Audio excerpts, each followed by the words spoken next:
Today, ladies and gentlemen, I am just thrilled this morning because someone I know, someone I trust, and someone I highly respect, and also happens to be a family member, is sharing the studio with me this morning. Someone who has been an entrepreneur, someone who has a life story. Somebody's had some ups and some downs, and more ups and downs. I promise you that.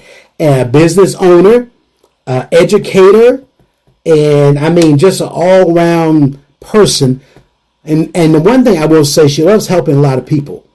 Helping people and sharing them with people has been her life dream. And when I say entrepreneur, she owned a nail salon. Can you believe? Had 3 nail salons at one time.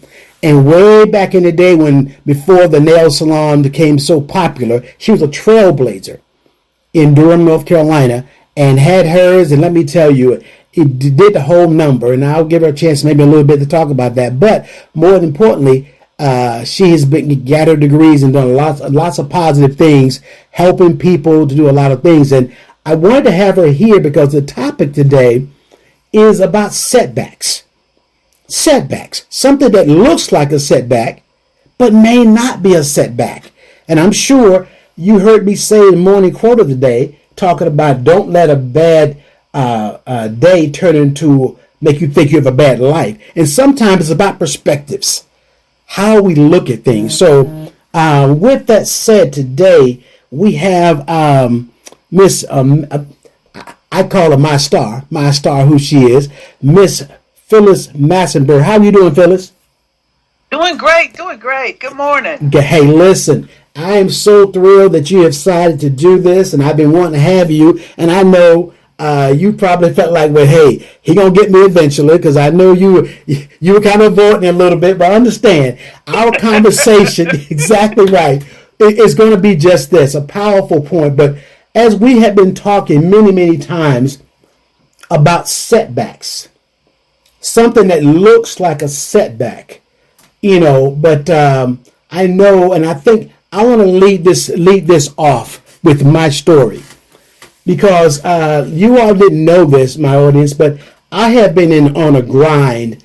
As you well know, I've had 3 amazing careers. My listeners, if you've been listening, I've been former law enforcement officer, professional school counselor, and now college professor. So I've been helping people for over 4 decades. Yeah, that's 4 decades of serving people.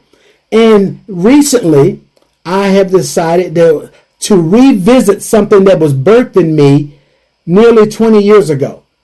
And that was, I wanted to be a licensed therapist. Well, life happened. My mother passed away from complications from Alzheimer's. My father passed away from cancer. I went through hospice twice, and then had a biological father I discovered. And so 3 times at hospice, and guess what? I put that goal on the back burner. And matter of fact, let me be very transparent. I said, no, I don't need that anymore. I don't want it anymore. Well, it was rebirthed in me about 9 months ago. One of my colleagues who passed the test for license, she said, didn't you want to go help people? Didn't you say you wanted to help law enforcement officers? Didn't you say you want to help firefighters because you understand the trauma they go through? Then take the test and get licensed. So I've been grinding the last 5 months. And I took the test recently, very recently, and I fell short by 11 points. And I was in my feelings for about 45 minutes of saying, why am I going to do this? Maybe I don't need this. Maybe I should, but I had some colleagues, some wonderful colleagues, who said to me, no, get back in the fight. I took the test twice, and this is my 3rd time, and I passed on the 3rd time.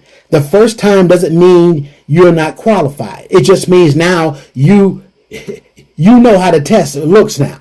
So come back, have a set up for a comeback. I temporarily thought it was a setback. Then I thought about it. I didn't lose anything. So it wasn't a setback for me. It was timing.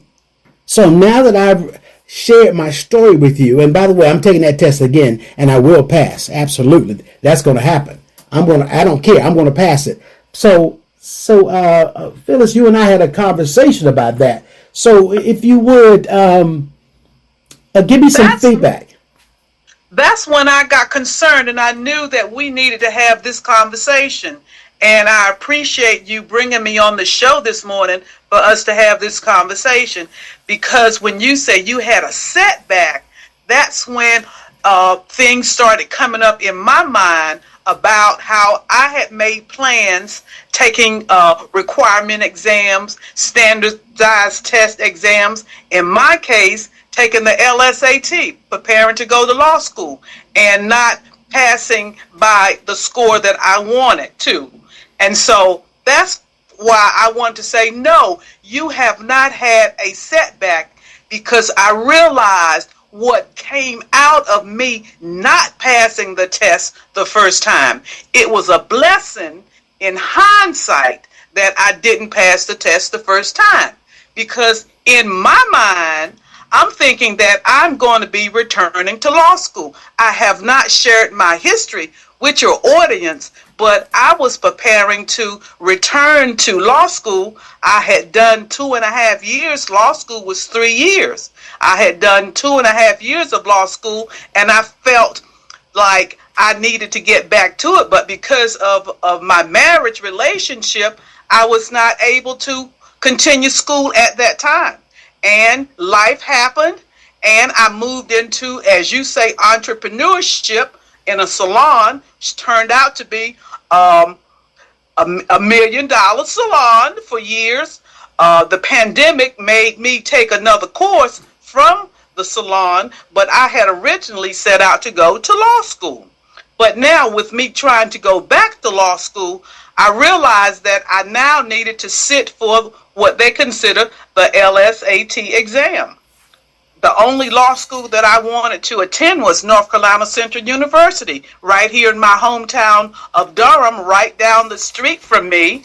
And I knew the score that they required was a 142 at that time. That was probably about 7 to 8 years ago that I was sitting for that exam to get back into law school. After being away from law school about 40 years, now I had to sit for this exam, and I studied for the exam. 8 to 10 months prior to taking the exam, I was up at 4 o'clock every morning, 4 to at least 8 or 9 every day, preparing to sit for the exam.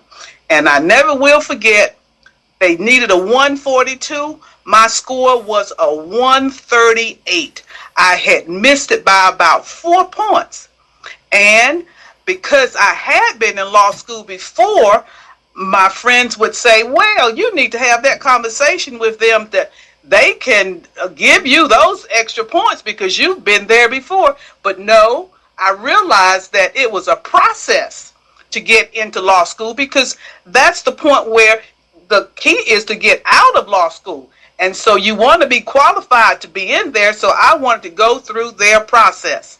And so what I did was I prepared to sit for the exam once again. All right. So I studied another 6 months to take that LSAT a second time. All right. And so taking it the second time, I missed it by 2 points this time. Now, by that time, to tell the truth, I was completely burned out from studying, because I had really given it my all. And so I wanted to step back and take a break. But something, I had an urging, an unction that I needed to be in school. And I'll go ahead and say, I felt like it was the Holy Spirit. I'm a spiritual lady, spiritually grounded, and I needed to be in school. But for some reason, I was saying to myself, well, maybe I'm not supposed to go back to law school, but I know I'm supposed to be in school. All right. And so what I discovered was, the next time that I would sit for the exam, I would have to take the exam on a tablet. No more paper and pencil and coloring in the dots for the correct answer. I was going to have to take it to a tablet. Being a senior, I haven't told you that, being 70 years old at this time and being about 65 at that time, I had not been well trained in technology on using digital media. And therefore, I had to learn how to use the tablets and the laptops because they just were not there when I was in school in the peak of my training. And because I had worked in the beauty industry, I had not spent a lot of time learning technology. So what I'm trying to say is sometimes when we take these requirement tests and we don't pass them, yes, we've got to go back in and take them again and again and again until we pass them, because we don't stop. We don't stop. We don't stop. But what I'm saying is that I had to sit back and reassess me taking those exams and to see what direction the Spirit was leading me, because I had discovered that the Spirit was leading me. And I slow down at this point to say we have to be sensitive to what the Spirit is telling us. What I did was I stepped back from a lot of socializing, from a lot of talking with friends about what my plans were, because I didn't want to hear from anybody but the Spirit as to what I should do. But the Spirit was leading me into school and leading me into using technology. And as we talk, you can share where that technology took me to a place that I didn't even know I needed to go or wanted to go. But by being in technology and wanting to have a certification in that area, you needed a project. You needed a project for them to see your skills in action. And my project, my capstone project, was going to be doing a documentary on my mother. My mother so happened to be the first black female principal in Durham Public Schools back in 1975. And my project was to move her story to digital format to prove that I had electronic learning, what they call it e-learning capability certification to move on into that field.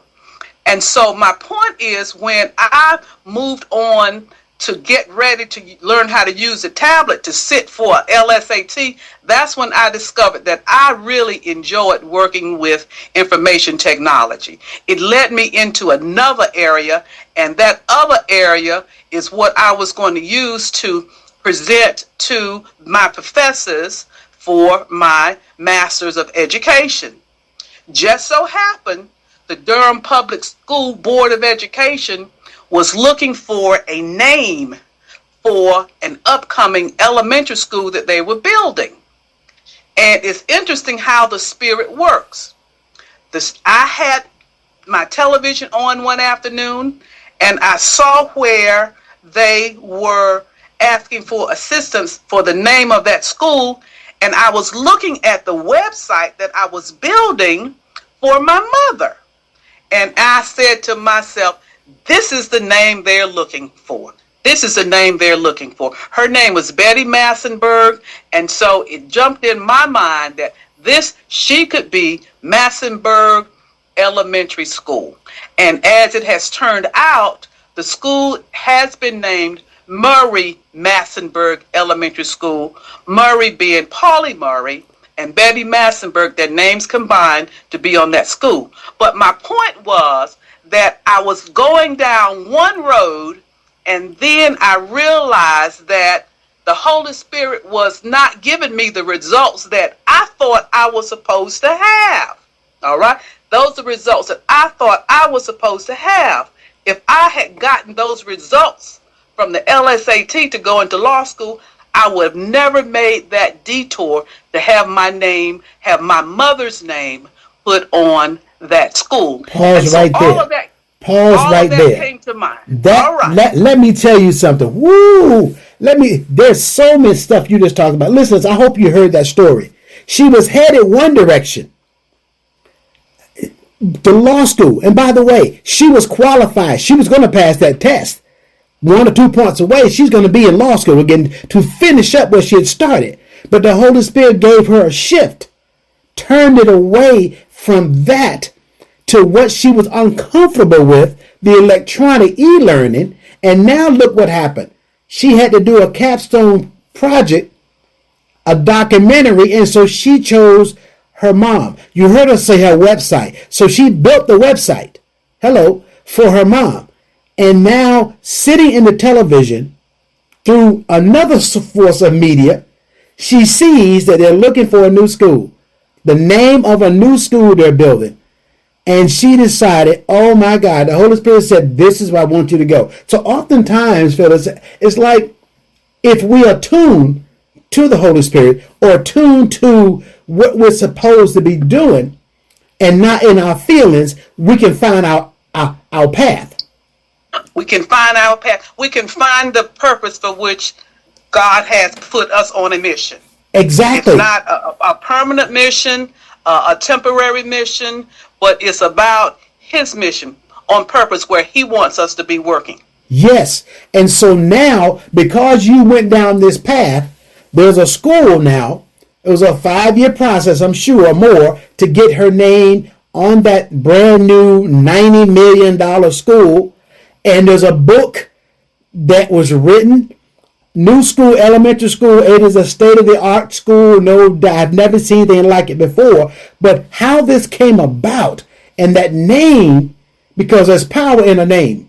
You know, we always talk about there's power in the name of Jesus. Absolutely. There is power in that name. But the fact that you, an African-American woman, went through with your team of people who were supporting you to get the name of the first African-American female principal in that city's history or that county's history on that school is no easy feat. But look what happened. You had to change directions.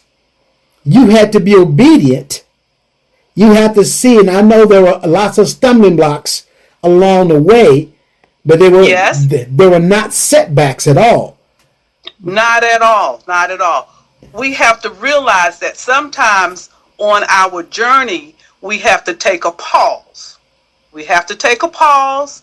It doesn't mean that we aren't going to come out successful on the other end, but it's just so many avenues and so many turns and twists along the way. Sometimes you need to take a pause, catch a breath, renew your energy, stop and cry some tears, get those feelings out. I always said when I had to stop and cry, I learned that was my way of gathering my strength. I felt so much stronger after a good cry.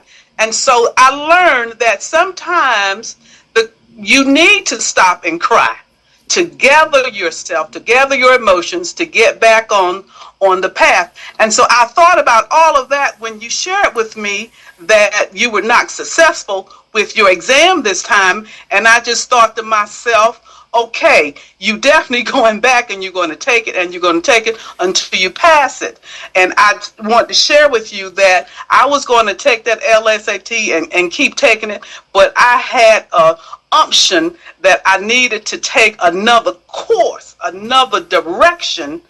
And that what happened was the Spirit had me back in school because that law school, because I think God knew that would be the only course that I would really open up my mind to, because that's where I dropped out of school many years ago in law school. And I felt like he was moving me back into school, but I just didn't know what direction school. And so, like I say, I set for that LSAT. I opened up my mind. I learned how to study again. And that was a big shift for me, coming from not being in school for 45 years, now having to do some serious studying. That was a big shift for me. And I had to step back from some other relationships, including family, to prepare myself for an exam like that, because it is so heavy mentally. But yes, I wanted to encourage you and give you my story after you had shared your story with me.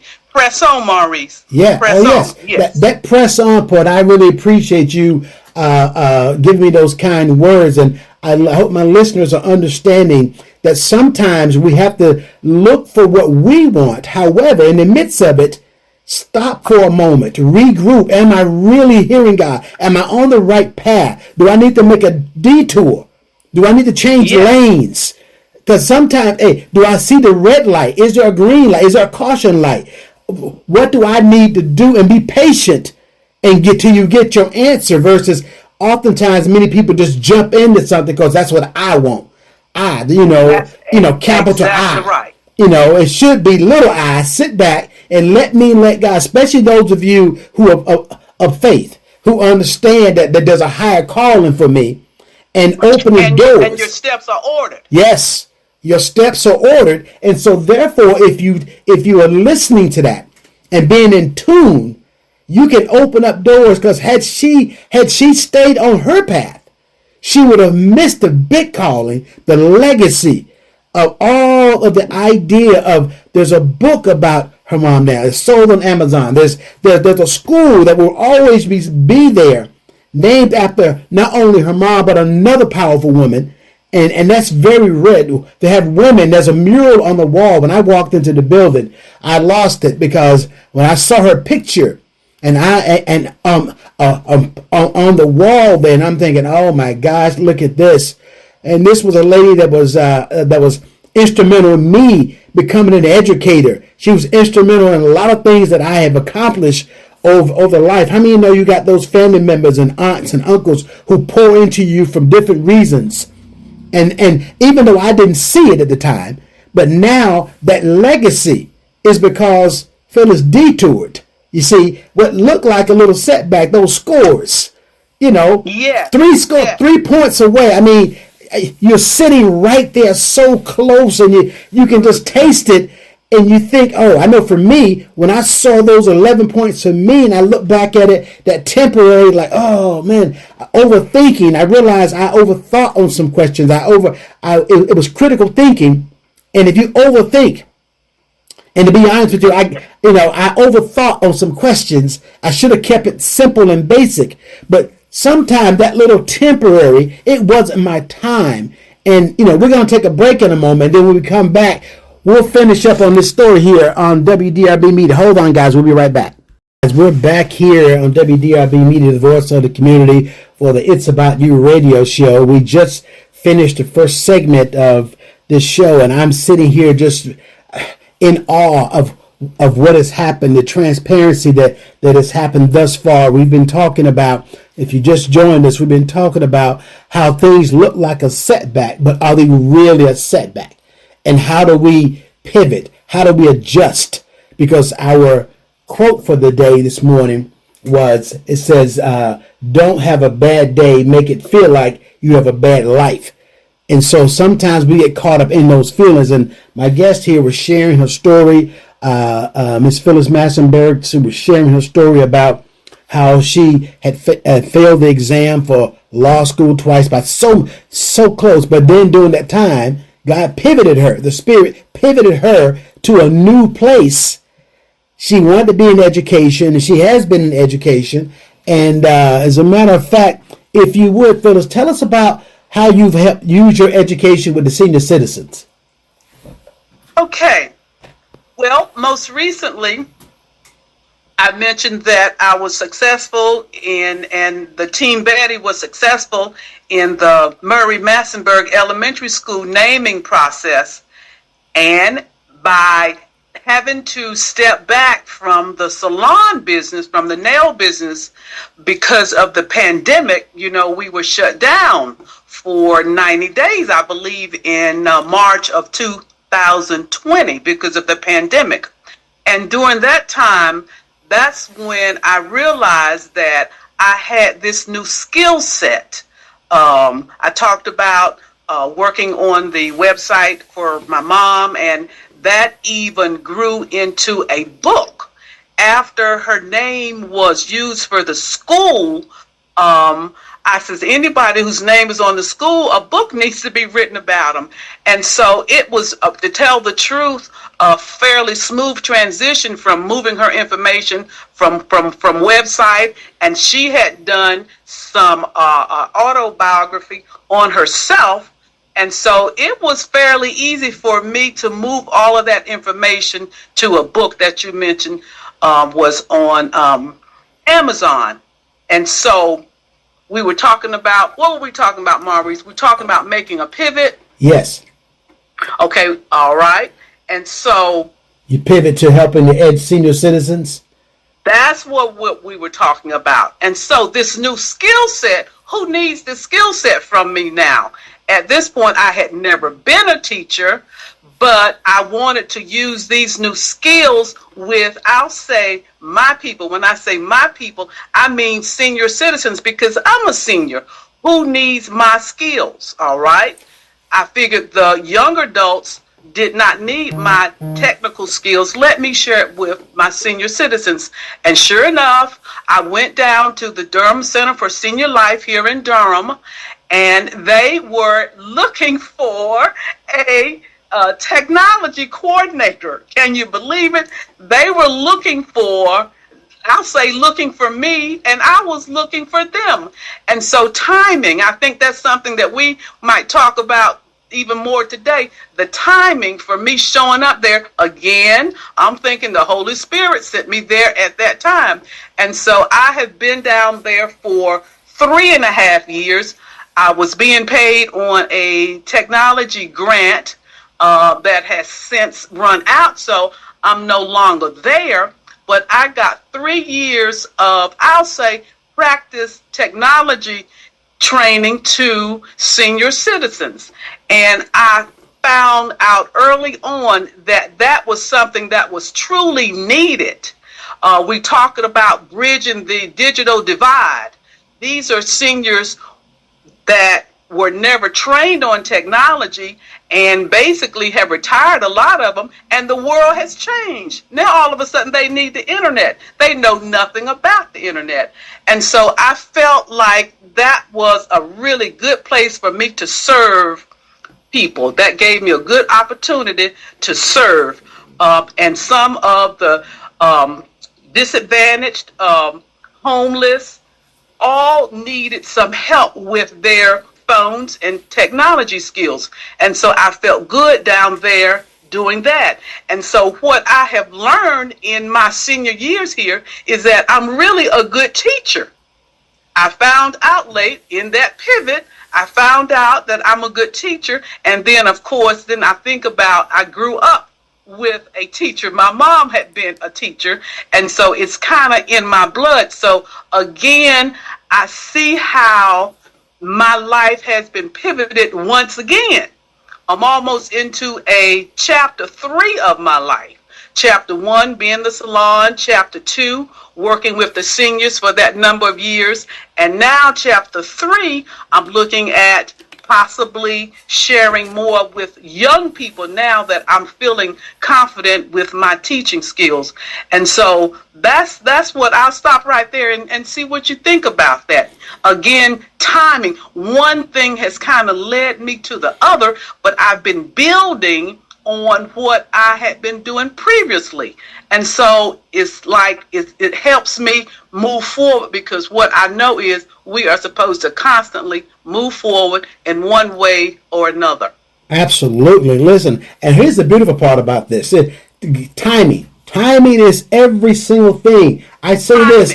I say God's timing. Look, timing works whether you're shooting a jump shot, if you're shooting pool, or God's timing. All of it is important. If you're off rhythm, you're not where you're supposed to be, then success won't be there for you. And I appreciate the fact that here you were, didn't have the comfort level of the e-learning yourself, and now you've gotten to a point of developing a website, writing the ebook that you have, all the things, now teaching 5 years later, ready to take. It is just like the Creator to take something that He puts in you. You may not believe you are able to do it, but He can take you from glory to glory, take you to another level. And now you've been teaching these young people, the seniors who were afraid of emails, didn't know what a mouse was, didn't know social media. And now there's nothing better than seeing an 80-year-old now got their own Facebook pages. They're doing their thing. And I imagine they were looking for you coming every day. I bet your numbers increased. Yes, yes. You know, It's once the about word got being out. connected with the world. It's about they want to engage with the world. And this is the new way people engage in the world. For an example, text messaging. You know, they're accustomed to calling you and you pick up your phone and you all talk and have a conversation. Well, as we know now, in most cases now, you need to text somebody before you pick up a phone and call them. And so even the etiquette has changed. Dealing with their grandchildren. They want to communicate with their grandchildren. They need these technology skills. They need to know how to text. They need to know how to email. They need to know how to do Zoom calls. And that needs to be taught, because what they share with me is, I don't have children, but the children sometimes don't have time to help them. And so therefore, that's where they needed me to come to their rescue. And so you're right. It's just been a wonderful life journey, but you have to be in tune and sensitive to where the Spirit is leading you. Sometimes you talk about you have to step back, you have to slow down and see where the Spirit is leading you, however you define Spirit for you.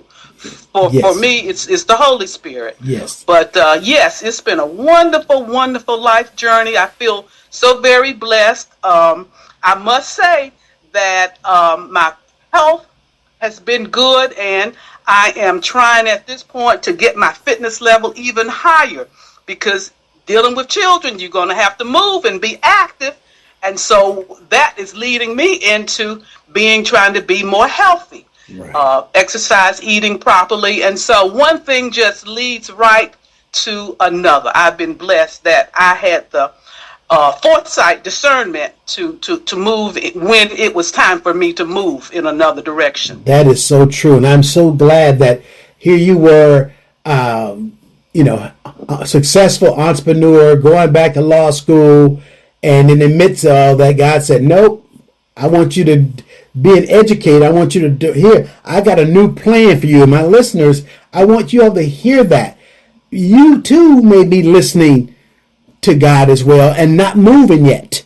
Some of you, I want to encourage you, if things you've been wanting to do, you've been putting it off, you want to go back to school, you've been wanting to do this, and you've made excuses, for not doing it. It is time now for you today. Plant your flag in the ground.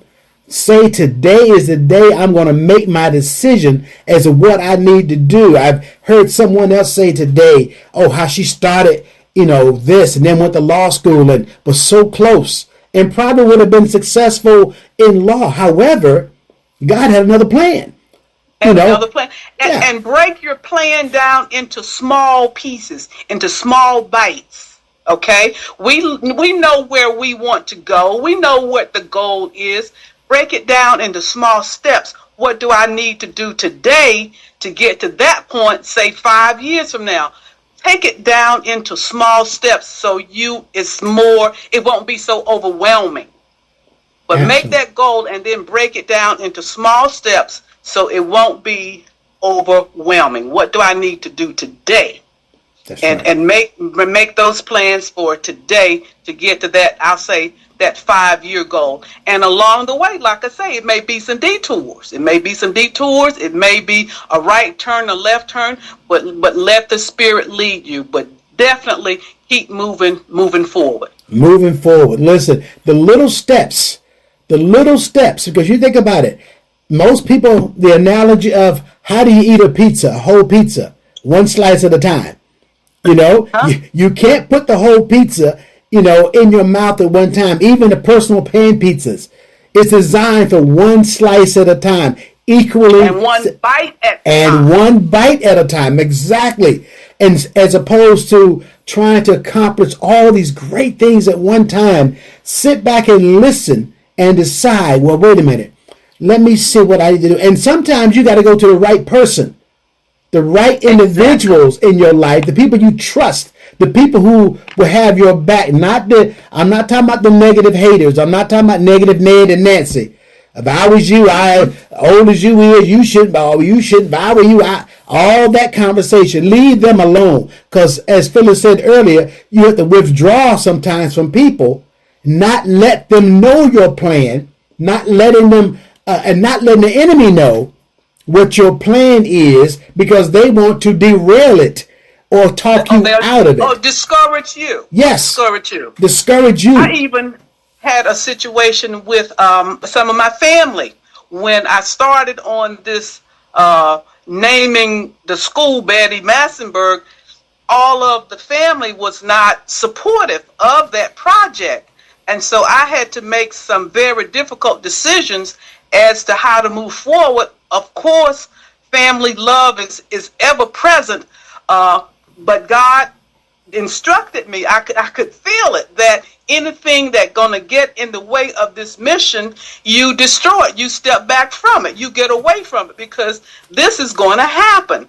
And so sometimes, yes, you do have to isolate yourself. I'll say isolate yourself, or in spiritual terms, sometimes you are set apart intentionally to get a mission done. So my point is, everybody, sometimes all of your friends, all of your peers can't take that trip with you, and don't feel bad about having to step away from them or staying away from them when you know you are on purpose, when you know you're on a mission that God has you on. God had told me to make her name great.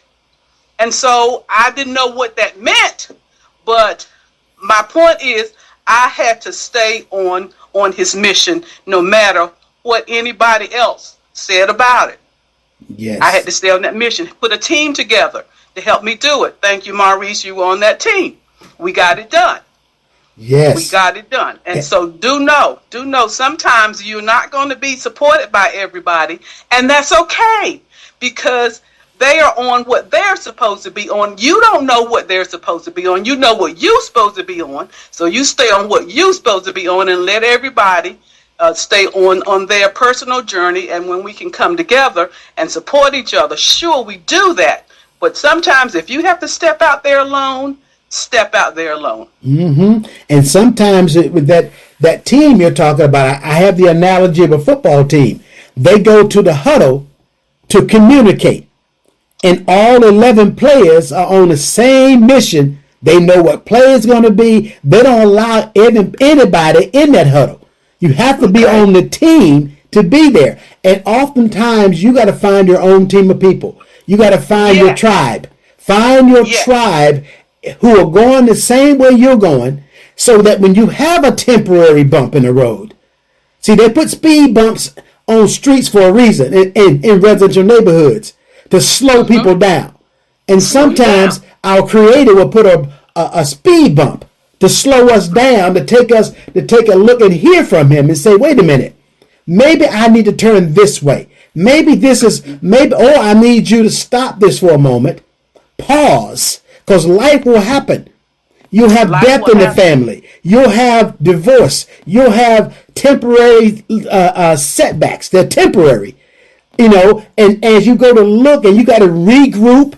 Like, for example, here I was thinking I wanted to be that licensed therapist back in 2005. Well, life happened. A father having cancer, didn't tell anybody, and 8 weeks to live, and I go there through hospice, and then shortly after that, a mother diagnosed with Alzheimer's as an only child. So it was a decade of living and going through things, and being shot at on the police department, retirement, and life came, and now here it is. God says, now I want you to do this. As a matter of fact, this platform, WDRB Media, Voice of the Community Radio, I came to North Carolina, as a 20-year-old, wanting radio, television broadcasting. That's what I wanted to do at 20.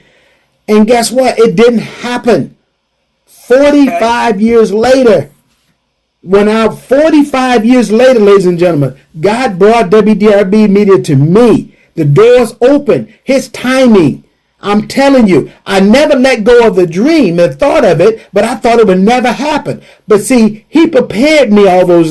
He let me go through some things. That's what He was preparing you for it. Yes. I had to go through some things. I had to get educated. I had to have something to talk about. You know, There you go. There you exactly. go. You see, radio is an awesome thing. You know, radio and television, no doubt, media, no doubt. But I will say that timing of it. Now, the thought of 40 years later, I had no clue. I had no idea. And when it came, the opportunity came. I just had to give him praise and say, "Oh my gosh, look what happened! I was a 20-year-old. Now look, now look what has happened. He brought it back to me because I never gave up in my mind. But even though I didn't think it was possible, but see, understand that through my help, it's not possible. That's right. That's right. And That's right. leaning on my own understanding, it's On your own strength. yeah, Yes. my own strength. It wasn't possible. It wasn't possible. No, but my Creator, it made it possible. And even now, the journey, His timing. the timing. So some of you right now may be saying, "I wonder why this hasn't happened. I wonder why that hasn't happened." Well, it hasn't happened because it's not your time. And don't give up. Don't get bitter. Don't get jealous. Don't go out and start trying to make it your time. Keep pounding. Just keep pounding. Keep pounding. Keep Pounding. yes, and bloom where you're planted right now. That's it. Yes. That's right.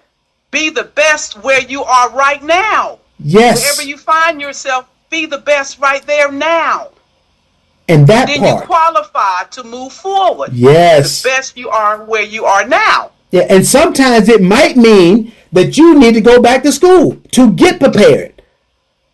See, that's what happened to me. I was been nudged to go back to school to get more training, Right. to get on that mission. Not sure what the mission was, but to get back in school. In other words, lifelong learning is definitely something that needs to be on everyone's list. We need to constantly do some type of learning all the time, ongoing, to, first of all, to exercise your brain, and second of all, because the world is constantly changing. I talk about technology. That's one reason I'm really enjoying it. It keeps me engaged because it's something new every week that's happening with technology. So lifelong learning needs to be built into everybody's schedule, no matter what your tasks are, no matter what your mission is. Definitely improve yourself. It could include reading. You know, we see a lot of things on YouTube, TV, things that are going to edify us and give us more knowledge.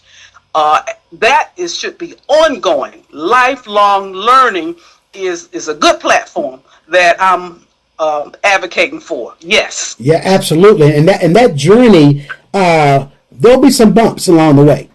And you got to stretch. You got to stretch yourself, come out of your comfort zone. Because let me go ahead and say this now. My mentor said to me, your comfort zone is your broke zone. Okay. And when I say broke, I'm not always talking about money. But I talk about your broke zone. Some people have not been where they need to be because you have been disobedient to what you're supposed to do, what your plan was. You let somebody else sidetrack you. You let somebody talk you out of it. You got into a relationship you had no business getting in, who derailed you, so to speak. You listened to family members who told you the black sheep of the family. You ain't never been nothing. Who gonna listen to you? And you let negativity creep into your spirit and hinder you from going where you need to go. And I'm telling you today, there's always a chance to hit restart. Hit your button. Do what you have to do. I have students at the college. They're 35, 40 years old. They dropped out of school. They were incarcerated. They were on the pole. They were selling drugs. They were gang members. But they always wanted to do, and even some rich kids had money. Parents kicked them out. They got on drugs, but now they're clean. And now they come to school that first semester, and it's difficult because we stretch them. And they start talking about their past. And I always say to them, from this day forth, the past is in the rearview mirror. The windshield is larger than the rearview mirror. You look, where are you now? I want to pick the date, 3, 4 years, 2 years from now, whatever. You're going across the stage with the cap and gown on and invite all the haters Invite, they're not coming. They're not coming to your graduation, but you invite them. But you got to stop dwelling on your past mistakes and realizing that now you're in a position to reposition yourself. There's a book called that, Reposition Yourself, And at the end of the day, yes, go ahead, Phyllis. Some people talk about, I'm scared. I'm scared. So I have a saying, do it scared. Do it scared. In other words, just want to reemphasize what you're talking about. Come out of your comfort level. You've got to come out of your comfort zone and move forward. And if you're afraid or hesitant, still do it. We talk about not getting caught up in our feelings. Still do it. But I will say, when I moved forward, everything I was moving forward to do, I was scared. I was scared I was going to be rejected. I was scared they were going to talk junk about my mom putting her name on the school. I was scared, but do it anyway. But the point is, what she would have told me, and I knew she would have told me this, do it scared, but be prepared. Be prepared. We talk about being in school, getting more training. Do it scared, but do it prepared and scared. I'll stop right there. Do it prepared and do it scared, but do it. Come out of your comfort zone and do it. Amen to that, because see, fear doesn't stop you from anything else.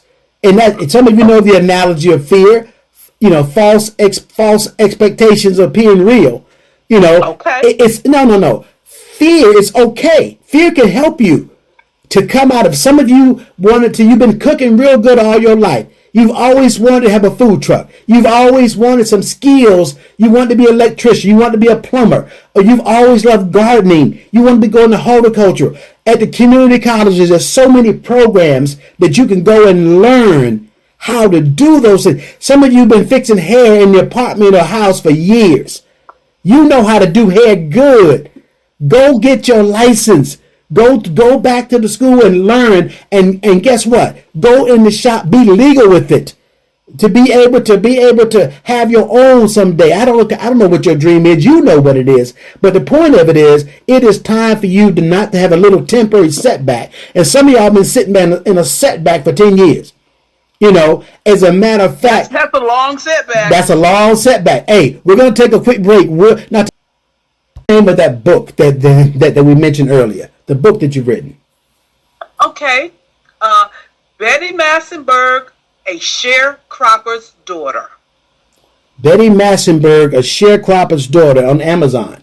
And people can get that on there. Because she was a sharecropper. And it's so amazing, the story. You get a chance to you read the book a lot, guys. And listen, the fact that the matter is that the school was built on a farmland.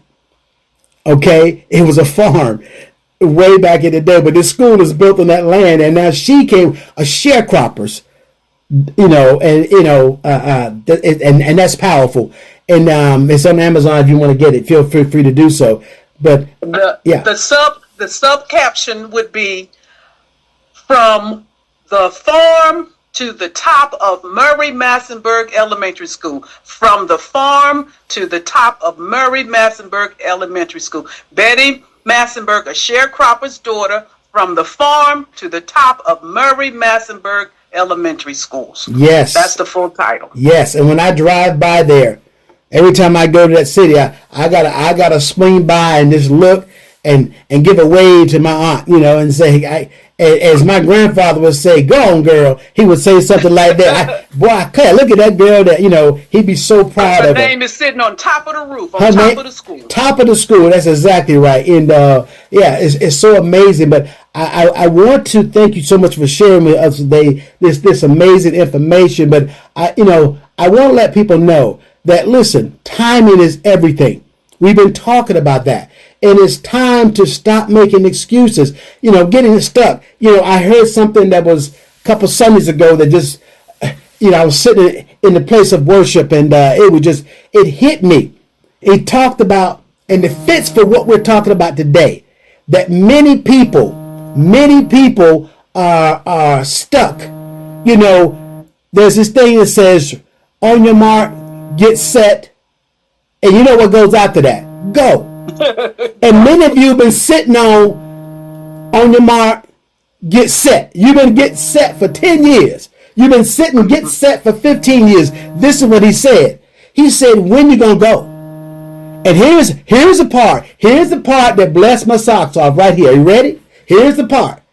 He said, 2/3 of God's name is go. 2/3 of God's name is go. So you can't spell God without saying go. Okay? It's in there. So the idea of come off the bench. You've been sitting on the bench. You had a little setback. You had a pity party like I did for about a half hour. But then I had some powerful colleagues who said, boy, all right, we're going to let you be in your feelings for a minute.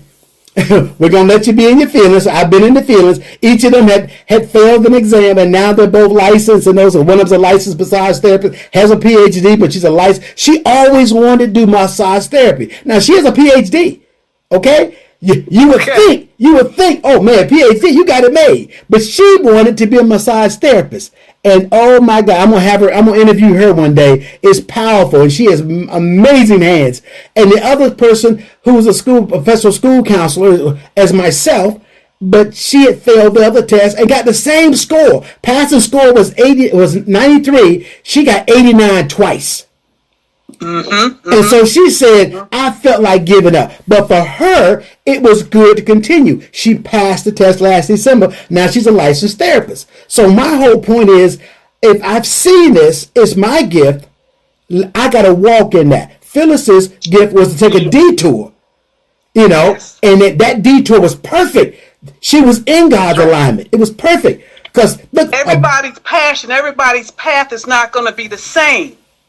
But do know, get busy on your path, whatever your path is. Get busy. Get busy. Get busy. Because the end of the day, your journey is waiting there for you. It is there for you. So setbacks are important. The great, author Willie Jolly has an amazing book. He says a setback is a setup for a comeback. Okay? And that's the whole point of it is, and I want you to think about it. There's an amazing story that's told in a book called Unstoppable, of a man who wanted to be an attorney. And he went through, and he failed the test over and over and over and over again. He took the test every year. He had children, and the children became attorneys.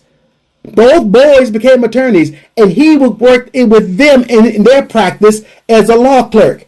He kept taking the test, and finally at age 65, he took the test and passed it. And they kept asking him, why did you just quit? He said, in the book, listen, I didn't fail. The score of the exam just wasn't what they wanted. I was a winner the whole time. So even though you have some difficult times, you're going to have some bumps and bruises, but understand, step into your gift, step into your greatness. Don't step into your passion. Come on. It's about your passion. If it's your passion, you got to stay with it. Yes. You got to stay with it, and you will be rewarded. Your hard work will be rewarded if you stay with it. But when you get those stumbling blocks and you come back, that lets you know you're passionate about that because you keep coming back. Find your passion and go for it. Find your passion and go for it. Thank you so much.